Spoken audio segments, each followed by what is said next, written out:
Et de nos jours, chers téléspectateurs, la scène internationale traverse une phase de profonde turbulence, marquée par la multiplication des crises géopolitiques, économiques et technologiques.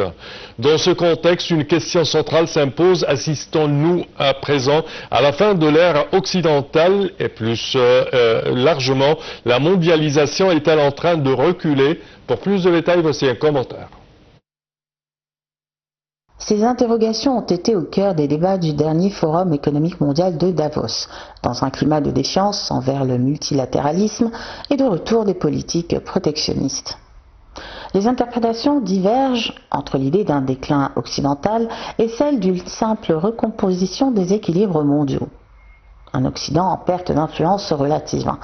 Depuis plusieurs décennies, l'Occident structure l'ordre international.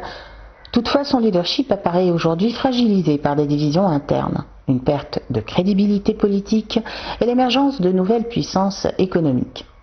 La montée en puissance de pays comme la Chine ou l'Inde remet en cause la centralité occidentale, sans pour autant entraîner un effondrement immédiat de son influence.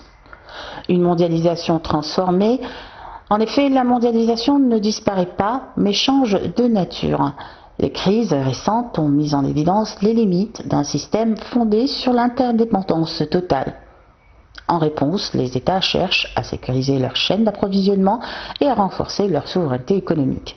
Il en résulte une mondialisation plus fragmentée, marquée par la régionalisation des échanges et la formation de blocs économiques, où les considérations politiques et stratégiques prennent une place croissante.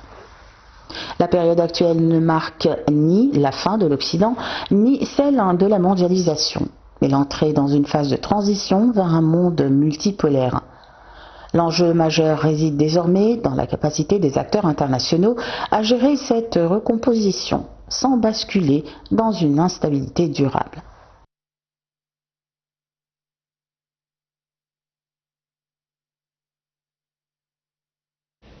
Et oui, chers téléspectateurs, le dernier Forum économique mondial de Davos a mis en lumière cette inquiétude planétaire, je dirais même, dans un contexte de multiplication des conflits internationaux, d'affaiblissement de la confiance dans les institutions multilatérales et de retour en force du nationalisme économique et des politiques protectionnistes. Comme je viens de vous le dire, des questions émergentes, chers téléspectateurs, à un moment décisif de l'histoire de la scène internationale et du système international, marqué par la multiplication des crises géopolitiques et des mutations économiques et technologiques profondes. Elles remettent en cœur du débat une question centrale. À présent, assistons-nous à la fin de l'ère occidentale? Et la mondialisation est-elle réellement en train de reculer? Alors, ce dernier forum de Davos, comme je viens de vous le dire, a mis en lumière cette inquiétude planétaire.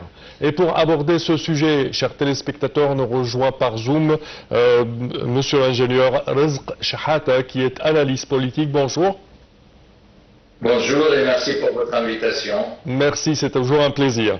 Alors, s'agit-il aujourd'hui du véritable affaiblissement et déclin de l'hégémonie occidentale ou d'un simple réajustement des rapports de force internationaux?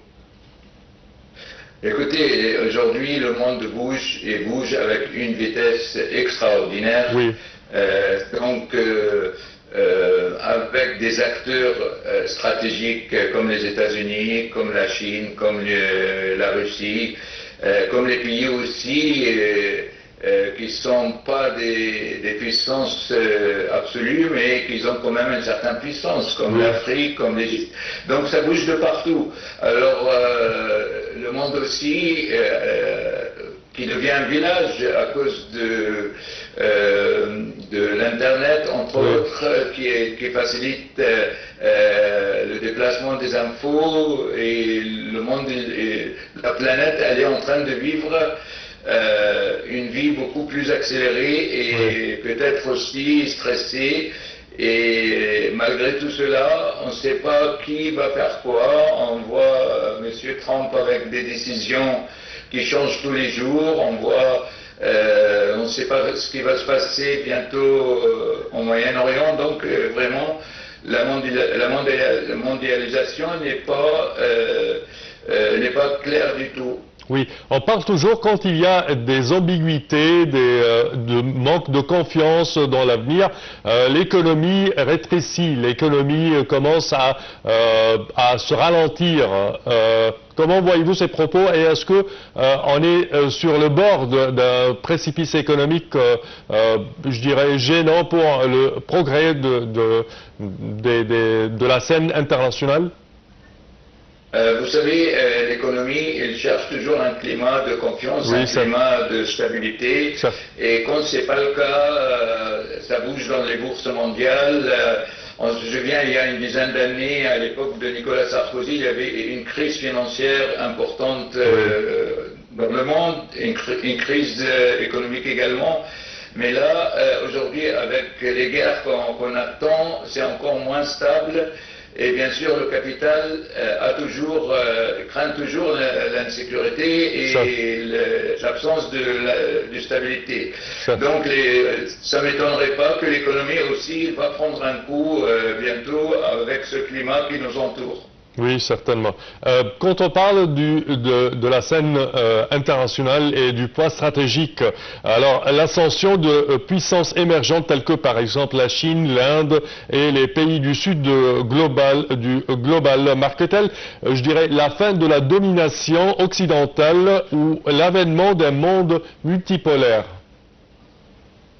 On va certainement vers ce monde multipolaire, parce que de toute façon l'Europe elle continue à vieillir.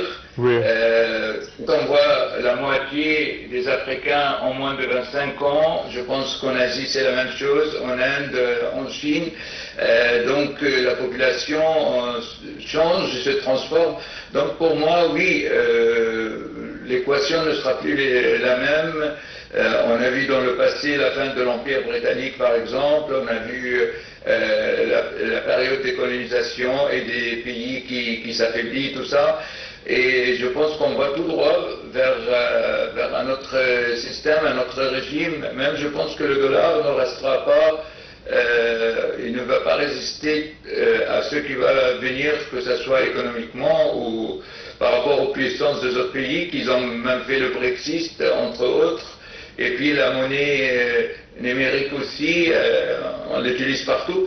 Donc il va y avoir beaucoup de changements dans cette société internationale et espérons que ça va aller vers le meilleur, parce que c'est soit une troisième guerre mondiale, soit que la sagesse l'emporte sur tout le monde et qu'on arrive à faire ce changement économique et stratégique d'une façon beaucoup plus raisonnable.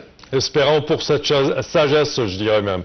Alors, comment l'érosion de la confiance dans les institutions internationales dominées par l'Occident a-t-elle affecté la position de l'Occident sur la scène mondiale? Écoutez, malheureusement, dans ce monde, ce n'est pas la justice qui gère ce monde, c'est oui. La loi des plus forts. Oui. Et donc, du coup, les conflits entre les puissances, c'est eux qui vont gérer la période qui est prochaine. 2026, à mon avis, ça sera une année décisive dans ce sens, surtout avec un président comme Trump qui démarre au quart de tour. Donc on voit déjà les conflits entre les États-Unis d'Amérique avec l'Europe, avec le Danemark, avec la France. On voit aussi la crainte américaine de la Chine, on voit le problème de Taïwan. Franchement, tout le monde achète beaucoup plus d'armement. Donc c'est comme si c'est un climat quand même qui n'est pas rassurant. Et donc voilà, je pense que il y a certainement des événements qui vont arriver dans 2026 qu'on ne l'attendait pas, à mon avis. Oui, je pense que c'est un approvisionnement pour une guerre, je dirais, une préparation à la guerre. Tout à fait. Déjà en France, les gens ils vivent un climat de guerre, ils vont acheter leurs courses et ils ont peur de la Russie, ils ont peur aussi maintenant des États-Unis, avec Trump qui veut prendre le Greenland. Oui. Même l'énergie aujourd'hui aussi, le problème d'énergie. L'Amérique, les États-Unis, quand ils ont mis la main sur le pétrole de Venezuela, ils vont avoir moins besoin du pétrole du Moyen-Orient, donc l'équation et les rapports de force vont certainement changer. Certainement. Comment le forum de Davos a-t-il abordé la question de la fragmentation des chaînes d'approvisionnement et la relocalisation des activités industrielles? Pour moi, Davos, cette année, c'est plus du poudre aux yeux qu'autre chose, malheureusement. Donc, je suis pessimiste pour la première fois pour Davos. Pour moi, Davos, c'est pas un succès comme à chaque année. Et donc, j'espère me tromper, mais on verra bien, parce que c'est vrai. Le monde, on n'a pas besoin encore d'avoir de la famine dans certains pays dans notre monde. Donc, c'est un peu, l'image est un peu floue et Davos, à mon avis, n'a pas arrangé beaucoup les choses. Certainement. Est-ce qu'on peut dire que le monde s'achemine vers un nouvel ordre international sans centre dominant unique? Oui, ça va tout droit vers ça sera plus comme avant le pôle unique américain, ça sera plusieurs forces un peu partout dans le monde.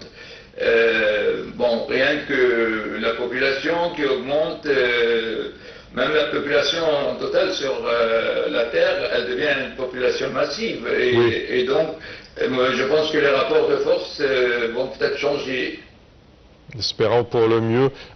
Comment les pays en développement, notamment les pays arabes, peuvent-ils tirer parti du recul des formes traditionnelles d'hégémonie entre les pays? Mais écoutez, quand on donne l'exemple de notre pays, l'Égypte, on voit qu'on a fait depuis des années, on fait un effort terrible, on force notre armée, parce que sans la force, comme j'ai dit tout à l'heure, sans la force, la justice toute seule ne servira à rien. Donc l'Égypte, elle fait ce qu'il faut par rapport à avoir une armée forte pour pouvoir se défendre, et en même temps, il y a des pays qui vont disparaître tout simplement. On va voir ce qui va se passer bientôt en Iran. Mais il y a des petits pays et ça se divise en petits morceaux comme la Syrie, comme peut-être d'autres pays dans le monde. Mais du coup, moi je pense que il faut vraiment prendre ses précautions pour cela, quoi. Espérons pour le mieux. Monsieur Rizk Chehata, je tiens à vous remercier. Merci à vous. Je répète que vous êtes analyste politique. Merci à vous. Chers téléspectateurs, c'est ainsi que prend fin notre édition d'aujourd'hui de Bonjour l'Égypte. Je vous remercie de votre attention et dans une vingtaine de minutes, ma collègue Jihan Nabil vous présentera à midi au Caire.